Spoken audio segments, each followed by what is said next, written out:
Assalamualaikum warahmatullahi wabarakatuh. Alhamdulillahirabbil alamin.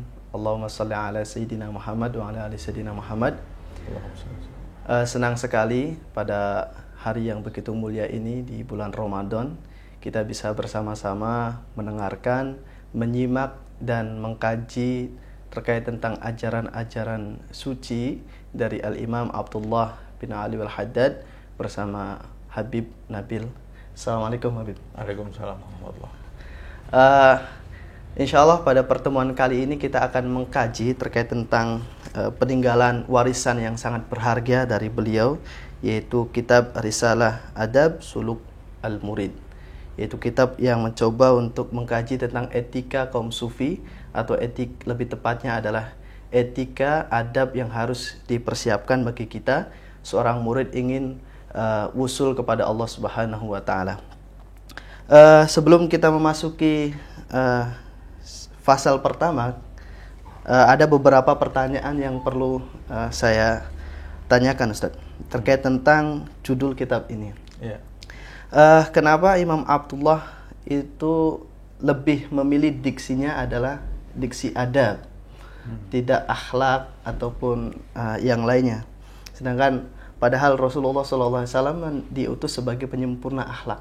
Namun di dalam diksi ini, kitab ini disebut sebagai adab. Kira-kira apa makna dari diksi ini yang beliau ambil? Ya, bismillahirrahmanirrahim. Alhamdulillahirabbil alamin. Wassallallahu wasallam ala sayyidina Muhammad wa ala ali sayyidina Muhammad. Kita harus memahami dulu makna adab itu sendiri dan makna akhlak. Jadi secara singkatnya, akhlak itu berkaitan dengan sifat-sifat yang ada di dalam diri seseorang, yang itu menjadi akhlak yang terpuji dan akhlak yang tercela. Dan itu sebetulnya akhlak itu tercipta perangai seseorang yang muncul dari dalam diri seseorang. Makanya akhlak itu sangat jelas sekali, ini perangai yang baik dan ini perangai yang buruk. Sedangkan adab, kalau adab itu berkaitan dengan sikap yang mulia, atau ada kaitannya juga dengan etika. Kaitannya dengan etika, tentunya mungkin adab itu mungkin lebih luas daripada akhlak, ya. Yeah. Jadi akhlak itu termasuk bagian daripada adab. Jadi orang yang beradab adalah orang yang berakhlak. Tapi orang yang berakhlak belum tentu dia beradab, gitu ya. Orang yang punya perangai baik, sifat-sifatnya baik, umpamanya rendah hati, belum tentu dia punya etika yang baik. Nah, tapi orang yang beretika itu harusnya dia juga berakhlak, karena akhlak bagian dari etika. Dan Nabi sendiri juga mengatakan, adabani rabbi fa ahsana ta'dibi. Allah mengajarkan adab kepadaku dan sebaik-baik pengajaran adalah pengajaranku. Jadi di antara perbedaan adab dan akhlak yang lain, yaitu adab itu ada aturan-aturan, ada batasan-batasan. Jadi harus belajar adab itu. Kalau akhlak itu tidak harus belajar, tapi pembiasaan. Saya kira itu. Baik, Ustaz. Jadi kalau judul kitab ini Adab Sulukil Murid, ya berarti kan etika yang harus diajarkan kepada seorang murid dalam mengarungi hidup ini, etikanya kepada Allah Subhanahu wa taala dan kepada seluruh makhluk Allah Subhanahu wa taala. Kalau akhlak itu sudah jelas. Selanjutnya, Ustaz, sebelum kita masuk ke pasal pertama, sebelumnya sudah dijelaskan terkait tentang mukaddimah kitab ini. Ya, saya sempat membahas kemarin di pertemuan yang lalu. Namun ada yang menurut saya penting untuk kita kaji. Dalam kebiasaan para ulama ketika menulis satu kitab dalam mukaddimah, Biasanya bismillah, kemudian alhamdulillah, kemudian sholawat kepada Nabi. Namun yang menarik dari kitab ini adalah setelah kalimah bismillahirrahmanirrahim, Imam Abdullah bin Al-Haddad menulis dengan wala haula wala quwata illa billahil aliyil azim, kemudian dengan alhamdulillah. Ini apa rahasia makna di sini? Apakah kitab ini itu esensinya di kalimat wala haula wala quwata illa billah atau apa, Ustaz?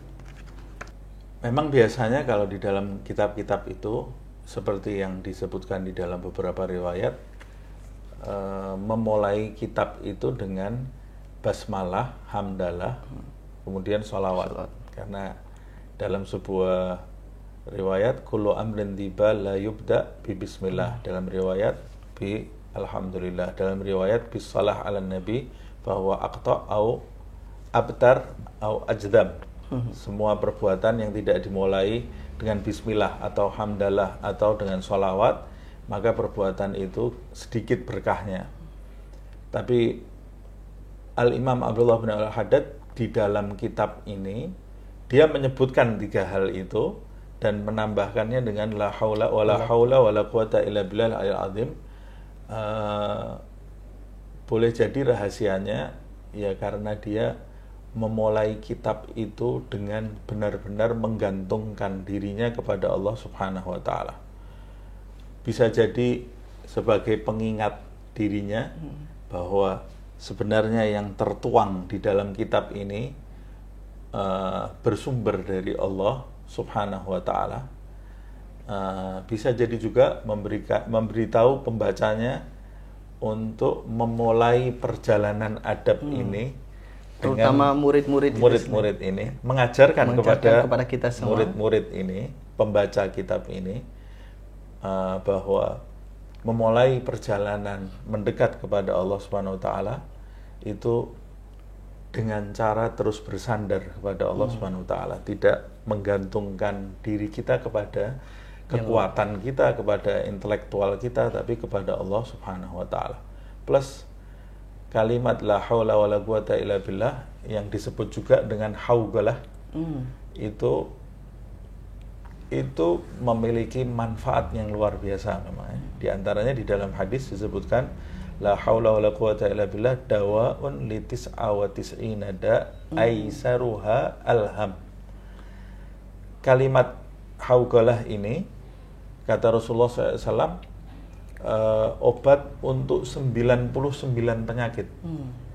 Dan penyakit yang paling rendah yang diobati oleh kalimat ini adalah penyakit gundah. Nah, penyakit gundah itu salah satu hijab seorang murid dari Allah Subhanahu wa taala. Dan terkadang kalau kita gundah gulana, tidak fokus dalam mengarungi lautan ilmu itu. Ya, memecahkan konsentrasi kita dalam perjalanan. Dan penyakit gundah ini penyakit yang disebut Nabi yang paling rendah, penyakit gundah tadi atau sumpek tadi itu. Itu berat sebetulnya. Berat banget. Orang kalau sudah kena gundah hatinya, segala sesuatu di depannya ini jadi tidak menyenangkan. Nah, mungkin itu pelajaran atau hikmah yang bisa kita petik. Terima kasih Ustaz jawabannya. Dan ini sangat menarik banget bahwa penyakit gundah itu penyakit yang sering kita alami sebagai seorang murid dalam mengarungi pelajaran-pelajaran untuk sampai kepada Allah Subhanahu wa taala, apalagi terkait tentang pelajaran tasawuf. Maka penting banget Imam Abdullah bin Al-Haddad ini menyampaikan, membuka dalam kitabnya dengan ungkapan wala haula wala quwata illa billahil aliyil azim. Selanjutnya Ustaz, kita masuk ke pasal pertama. Dalam kitab ini ada 17 pasal. Insyaallah kita akan mengkaji secara berurutan dari pasal pertama sampai pasal terakhir, untuk tentunya sebagai bekal kita sebagai murid untuk berjalan menuju jalan yang Allah Subhanahu wa taala ridhoi lewat kajian kita hari ini. Pasal pertama yang menarik dari pasal ini adalah terkait tentang awal perjalanan menuju Allah itu adalah motivasi itu sendiri yang ada dalam diri seorang murid. Dan motivasi itu di sini dijelaskan, motivasi itu bersumber dari Allah Subhanahu wa taala. Nah, terkadang gini Ustaz, kita sebagai seorang pelajar, sebagai murid, motivasi itu kadang naik, kadang turun. Sebagaimana Ustaz kata, kadang rasa gundah itu hadir tiba-tiba dalam kita. Itu bagaimana Imam Abdullah bin Al-Haddad ini mengkaji tentang motivasi seorang murid untuk menuju kepada Allah Subhanahu wa taala agar tetap istiqomah terus dalam suasana semangat. Ya, motivasi yang timbul dari dalam diri seseorang menuju kepada Allah Subhanahu wa taala itu bersumber dari Allah Subhanahu wa taala. Dan kita juga harus tahu bahwa segala sesuatu yang terjadi di dunia ini timbul juga karena sebab. Ya, ada sebab-sebab yang menjadikan Allah Subhanahu, pada hakikatnya itu ketentuan Allah Subhanahu wa taala. Tapi kan dalam mengarungi hidup kita juga diperintahkan berikhtiar.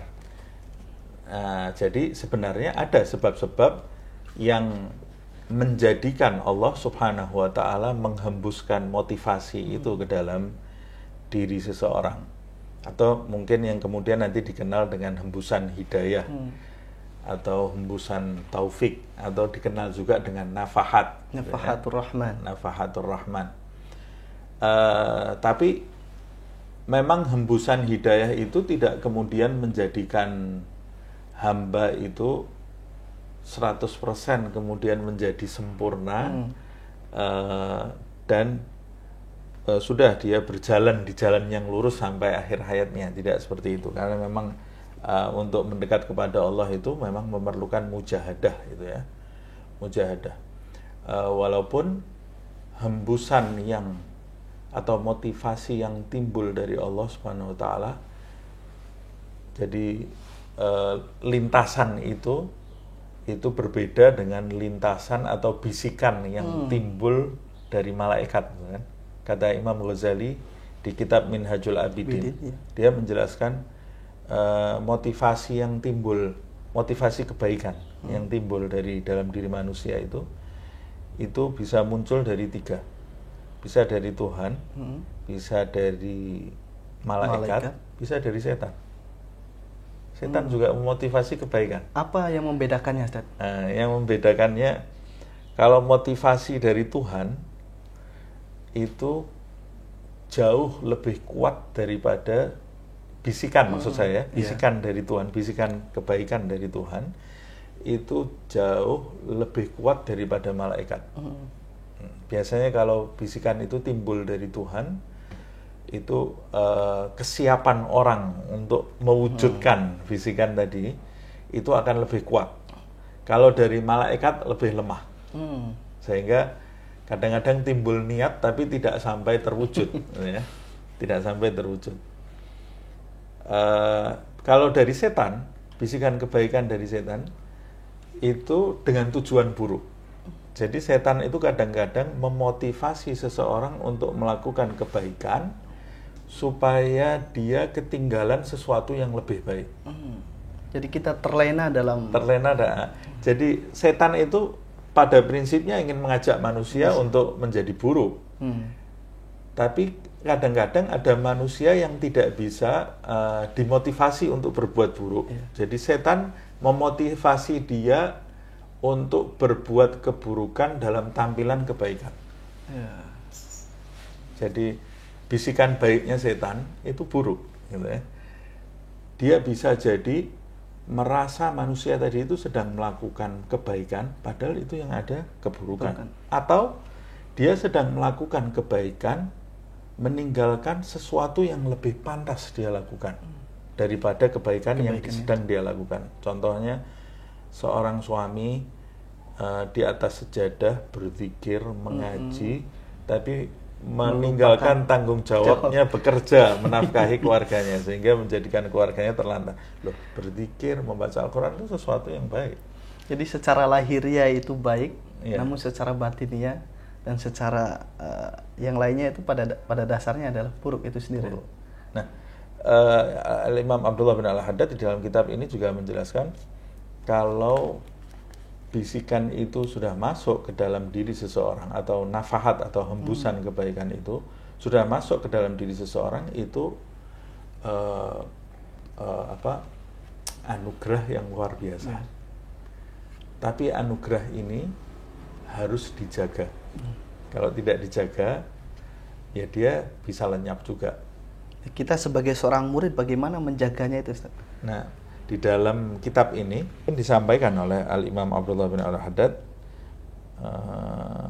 wa 'alal muridi ay yajtahida fi taqwiyatihi wa hifdhihi wa ijabatihi.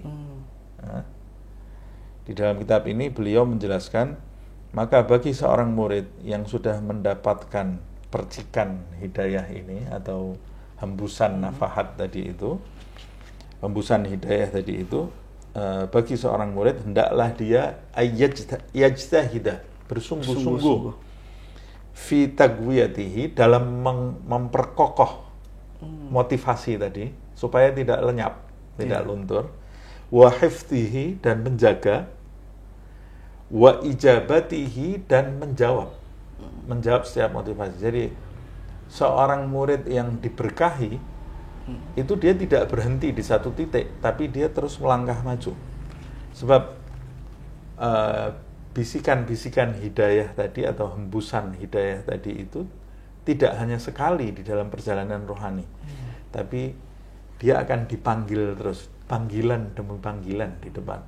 Nah, ketika seorang murid itu berhenti di dalam satu sisi, di dalam satu pijakan, maka dia pada saat itu terhijabi. Jadi itu sesuai dengan mahkom yang dia tempuh itu. Iya. Ya. Jadi di mahkom pertama dia akan mendapatkan bisikan demikian, mahkom kedua terus sampai tak terhingga. Betul. Nah, mungkin kalau sebagai seorang murid yang belum mencapai kedudukan apa-apa, mungkin itu bisa disebut juga dengan langkah pertama. Langkah awal. Tapi kalau magom atau orang yang berkedudukan, itu orang yang sudah mencapai kedekatan di sisi Allah, itu pun dia mengalami peningkatan. Dia tidak berhenti di satu tempat. Kalau dia berhenti di satu tempat, terpana oleh keindahan yang dia lihat di makom itu, pada saat itu dia terhijabi untuk mengalami peningkatan. Jadi sebenarnya proses perjalanan menuju Allah ini tak terhingga ya, Ustaz? Betul.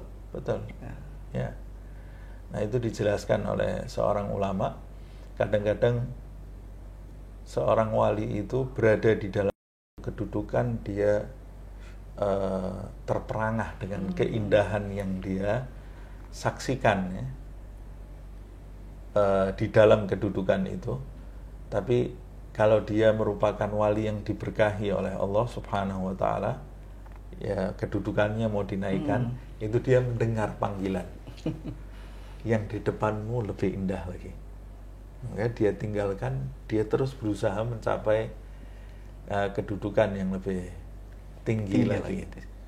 Nah, kalau dia berhenti di situ, pada saat itu dia tidak tahu apa yang terjadi setelah itu, kan? Memungkinkan nggak ketika kita sudah sampai pada mahkom tertentu sebagai seorang yang berjalan menuju Tuhan ini, kita turun di mahkom yang lebih rendah lagi, Ustaz? Mungkin. Cuma kalau sebagai seorang murid yang belum mencapai kedekatan di sisi Allah Subhanahu wa Ta'ala, itu turunnya bukan turun kedudukan kalau menurut saya, karena dia belum berkedudukan. Tapi mundur langkahnya. Tapi kalau sudah menjadi seorang wali, dia mungkin yang dia dapat pada saat itu hanya tidak bisa melangkah ke depan. Kalau turunnya mungkin dia akan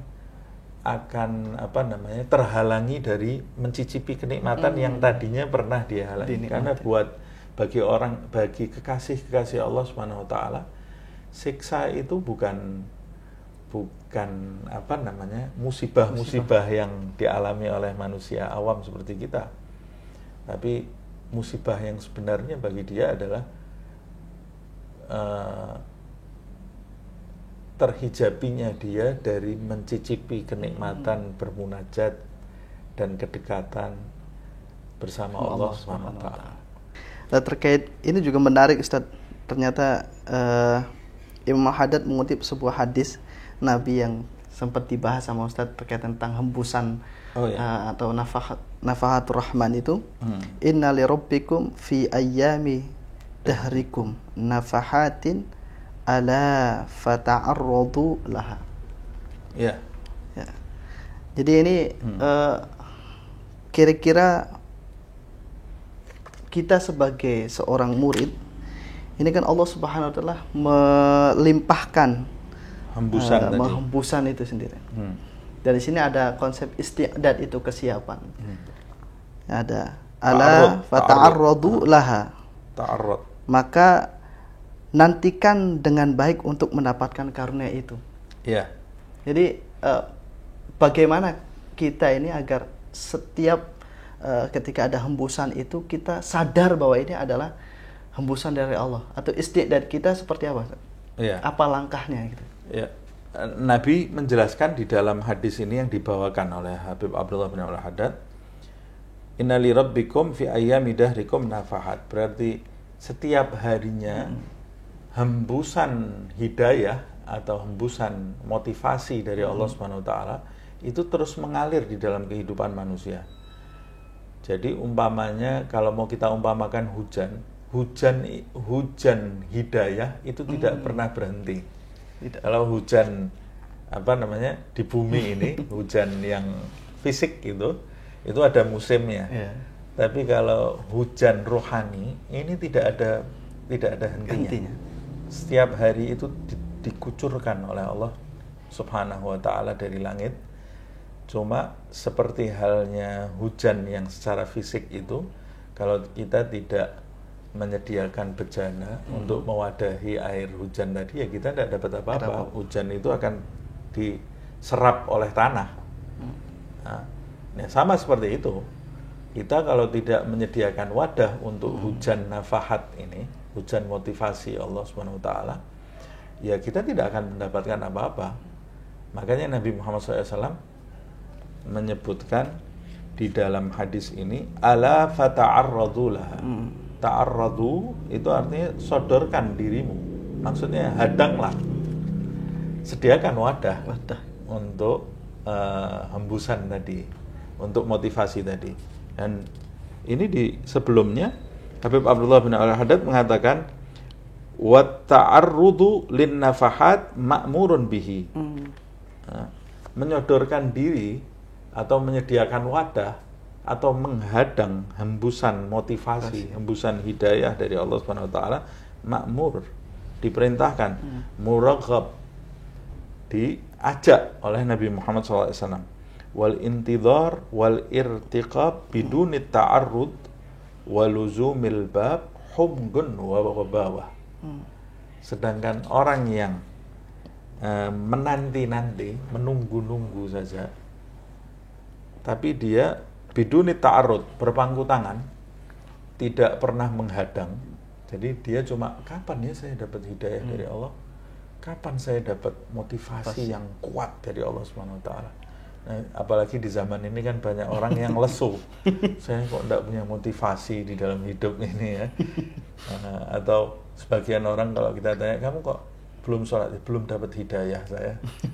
Atau sebagian yang lain tuh, kamu kaya raya tapi tidak pergi haji, ini karena saya belum dapat panggilan dari Allah. Nah, ini kata Habib Abdullah bin Haddad, ucapan-ucapan seperti ini yang menanti-nanti motivasi hidayah dari Allah Subhanahu wa taala biduni ta'arrud, tanpa pernah berikhtiar mendaftarkan diri, mencalonkan dirinya sebagai orang yang terkena hembusan tadi, supaya dibanjiri oleh motivasi Allah Subhanahu wa taala. Ini kata dia humgun wa ghabawah. Ini ucapan-ucapan dungu. Kata Allah, kamu ini bukan di surga, kamu ini di dunia ya. Di dunia itu harus berikhtiar. Jadi sebenarnya untuk mendapatkan nafahat, kita meraup motivasi dari hembusan dari Allah Subhanahu wa taala itu, ada konsep isti'dad di sini, kesiapan kita. Sejauh mana kesiapan kita, ya segitu yang akan kita dapat gitu, Ustaz. Ya betul. Jadi ketika kita ingin mendapatkan motivasi atau hembusan hidayah dari Allah Subhanahu wa taala, pertama-tama kita harus menyediakan wadah untuk menampung hidayah tadi atau motivasi tadi. Nah, wadah itu nanti kita tahu adalah hati. Hati. Jadi tempat pandangan Allah Subhanahu wa taala itu hati. Dan tempat yang lahan jajahannya setan dan nafsu itu juga hati gitu ya. Jadi hati itu sebetulnya jadi rebutan sisi malaikat dan sisi hewani atau sisi syaitani yang ada di dalam diri seseorang itu. Nah, jangan sampai hati ini atau wadah ini direbut menjadi hembusan yang tidak baik tadi atau bisikan-bisikan tidak baik. Nah, kembali lagi, pertama kita harus menyediakan tempat, itu namanya isti'dad tadi. Yang kedua, kita harus menghampiri tempat-tempat yang di situ dicurahi motivasi. Seperti itu. Nah, apa tempat-tempat itu? Ini juga sebetulnya disebutkan di dalam kitab ini. Wa hadzal ba'its min junudillah al-batinah. Dia mengatakan motivasi ini sebetulnya termasuk tentara-tentara Allah Subhanahu wa taala yang gaib, yang batin gitu, yang tidak terlihat. Kalau manusia umpamanya sudah dalam kondisi yang lemah di dalam hidupnya, tiba-tiba timbul motivasi. Motivasi itu tentaranya Allah Subhanahu wa taala, bangkit lagi dia. Nah, wa huwa min nafahatil inayah wa alamil hidayah. Dan motivasi ini termasuk hembusan pertolongan Allah Subhanahu wa taala dan hidayah dari Allah, petunjuk dari Allah Subhanahu wa taala. Nah, ini dia menjelaskan wa katsiran ma yuftahu bihi 'alal 'abdi. Seringkali motivasi ini dibukakan oleh Allah Subhanahu wa taala untuk seorang hamba. Kapan itu? Dalam kondisi seperti apa? Dia mengatakan ada 4 hal berarti di sini. Yang pertama, indat takhwif. Ketika dia mengalami ketakutan dalam tanda kutip. Ketakutan di sini bukan seperti takut sama macan gitu ya. Tapi ketakutan terhadap dirinya. Yang ya dia mengalami ketakutan umpamanya ketika dia membaca ayat-ayat Al-Quran tentang balasan Allah Subhanahu wa taala bagi orang-orang yang berpaling darinya, balasan kesengsaraan, kebinasaan karena jauhnya dia dari Allah Subhanahu wa taala. Juga beliau mengatakan wat targhib, ketika menginginkan sesuatu, harapan, itu juga bisa menjadi sebab hidayah. Mendengar harapan seperti surga. Jadi orang itu ada yang jadi baik karena takut neraka, ada yang jadi baik karena ingin surga. Karena menginginkan kenikmatan-kenikmatan itu dia ingin jadi baik. Makanya di Al-Quran Allah itu memberi iming-iming tadi, surga. Karena sebagian orang ada yang dia bisa dapat hembusan hidayah melalui itu. Ada sebagian yang lain karena rasa takut. Kemudian sebagian yang lain at-tashwiq, karena kerinduan. Nikmatnya bermunajat dan lain-lainnya. Sebagian yang lain indan nazar ila ahlillah ta'ala, ketika memandang wajah orang-orangnya. Jadi itu termasuk sarana datangnya motivasi. Memandang wajahnya orang-orang yang memiliki kedekatan di sisi Allah Subhanahu wa taala. Makanya kita harus kumpul dengan ahlillah itu. Nabi sendiri menjelaskan ciri-cirinya, idza ru'u dzukirallah. Jika dipandang wajahnya, menjadikan pemandangnya ini, orang yang melihat dia itu ingat kepada Allah Subhanahu wa taala. Kemudian yang terakhir ini ya, waqad yaqa biduni sababin. Kadang-kadang motivasi itu masuk tanpa sebab apa-apa. Orang hamba yang sama sekali tidak mendatangi tempat itu, tahu-tahu dia dapat. Tapi itu kan 1 di antara 1 miliar gitu ya. Jadi kita jangan berharap yang seperti itu. Sama juga seperti seorang hamba yang tahu-tahu dapat hadiah uang tanpa dia keluar mencari uang tadi.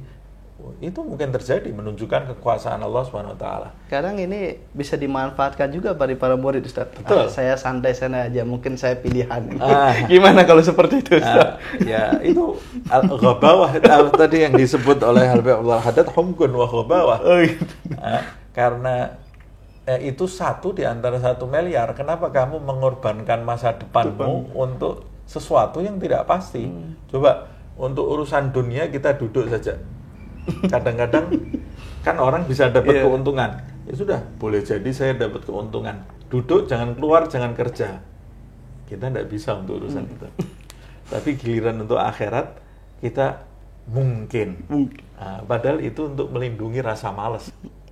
Selanjutnya, Ustaz, kira-kira sebelum kita menutup kajian ini, pasal pertama ini tentang motivasi spiritual untuk seorang hamba ini, kira-kira apa yang harus disiapkan atau rangkuman dari ini apa, Ustaz? Pertama, kita Al-Habib Abdullah bin Al-Haddad di dalam bab ini sedang menjelaskan bahwa jangan merasa kalau kamu menjadi orang yang sholat, orang yang bisa berzikir, orang yang bisa membaca Al-Quran, atau hamba yang istiqomah dalam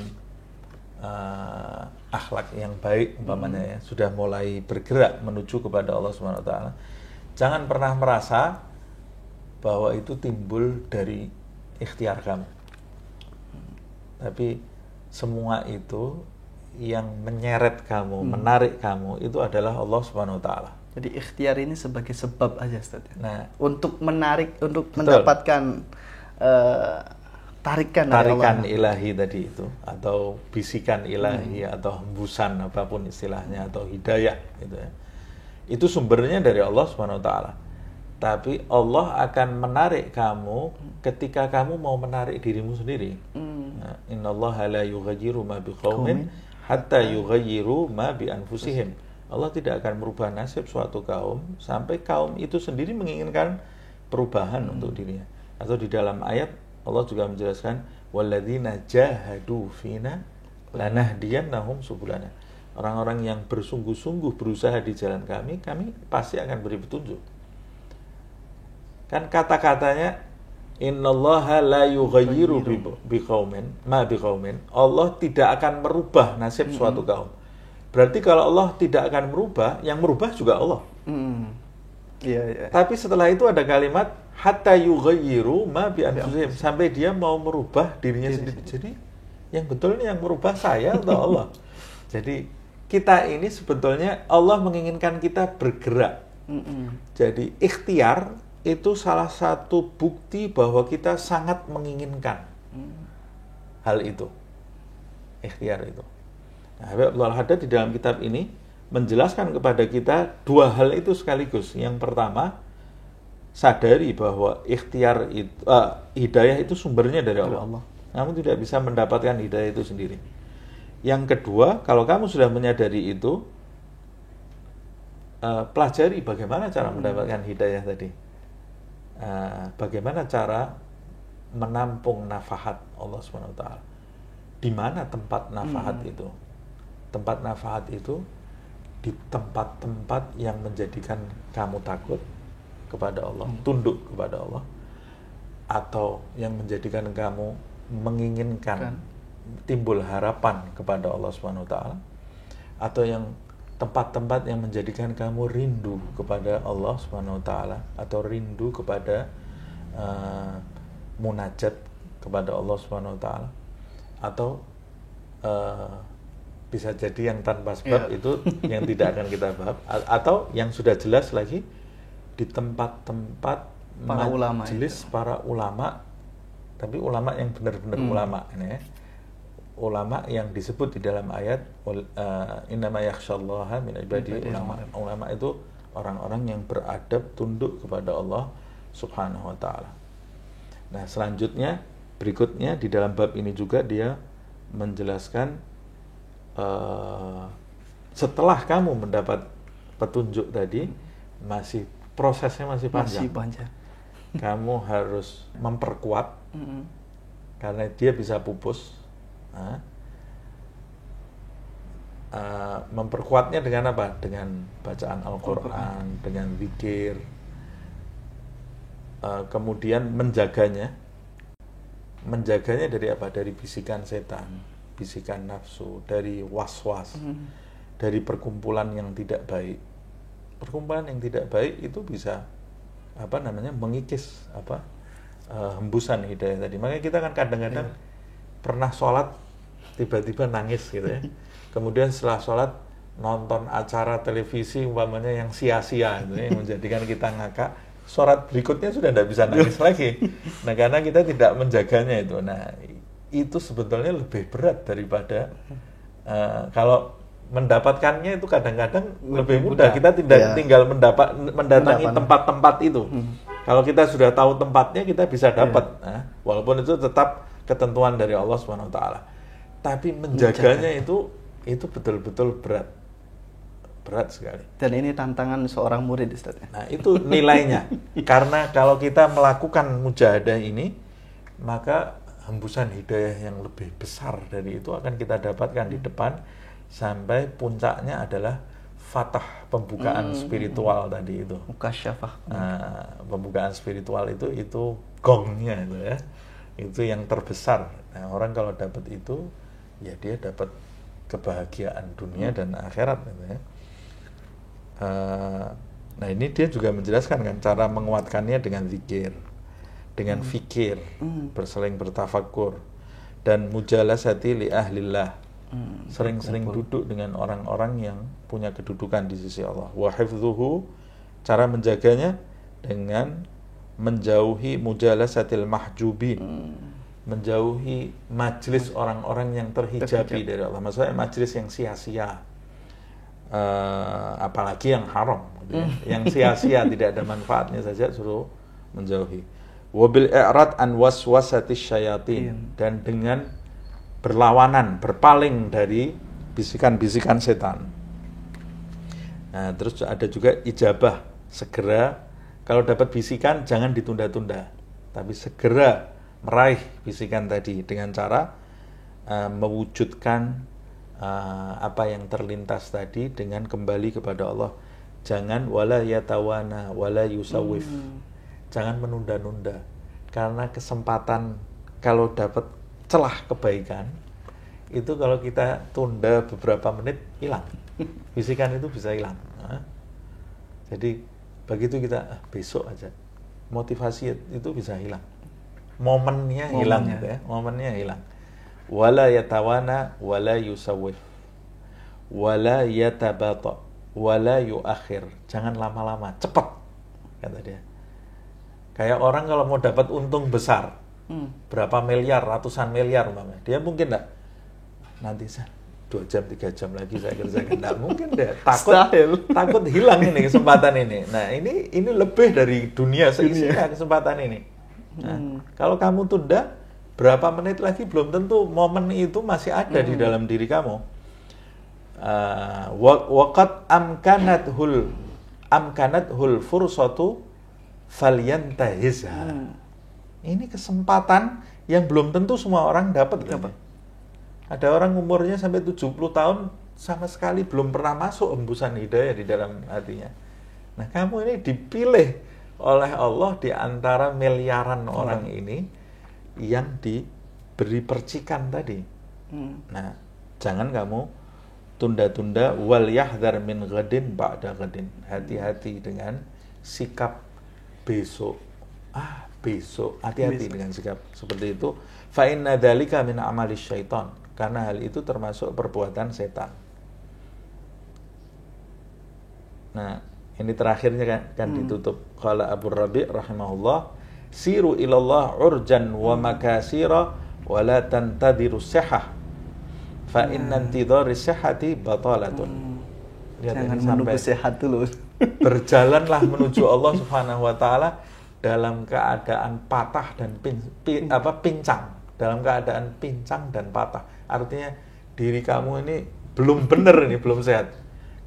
Wala tantadiru sihhah, jangan kamu menunggu sampai kamu sembuh dari patah dan pincangmu itu. Karena kalau kamu tunggu, belum tentu kamu bisa, setelah kamu sembuh kamu bisa jalan. Karena menunda perjalanan kita kepada Allah karena menanti kesembuhan itu termasuk perbuatan sia-sia. Ini disebutnya sebagai batil itu, Ustaz. Batalah itu sia-sia. Jadi batalah itu perbuatan menghilangkan kesempatan. Batalah itu termasuk perbuatan yang menjadikan kamu kehilangan kesempatan. Nah, terus Ibn Athaillah fil Hikam, ihalatuka al-amal ala wujudil faragh min ru'unatin nufus. Alasan yang kamu buat atau uzur yang kamu buat dalam mewujudkan suatu amal yang menghalangi kamu melakukan suatu perbuatan disertai dengan kondisimu yang lapang. Itu termasuk karatnya hati, itu ya, karatnya jiwa. Jadi itu harus kamu tolak. Kalau ada nanti itu harus ditolak. Nah, jadi itu kesimpulan dari pembahasan bab ini ya. Tentu sangat menarik, Ustaz. Ya. Masih ada 16 pasal lagi yang akan kita kaji. Jadi teman-teman Nurul-Wala yang saya muliakan, kita masih ada 16 lagi kajian terkait tentang kitab Adab Suluk Al-Murid. Dan insyaallah pertemuan selanjutnya kita akan mengkaji tentang fi taubati wa syurutiha, yaitu bab tentang taubat beserta persyaratan-persyaratan yang dalam bertobat itu sendiri. Insyaallah akan kita kaji lagi di pertemuan selanjutnya bersama Habib Husin Nabil. Terima kasih Ustadz telah memberikan pencerahan untuk menguak rahasia di dalam kitab ini. Semoga Allah Subhanahu wa taala memberikan kita kemudahan untuk selalu berjalan di jalannya. Amin. Sehingga kita mendapatkan ridho dari Allah Subhanahu wa taala, dan kita doakan semua Ustadz Husin Nabil selalu sehat walafiat sehingga bisa membimbing kita untuk menuju jalan yang Allah Subhanahu wa taala ridhoi. Sekian dari saya sebagai pemantik. Wallahu muwaffiq ila aqwamit thoriq. Wassalamualaikum warahmatullahi wabarakatuh.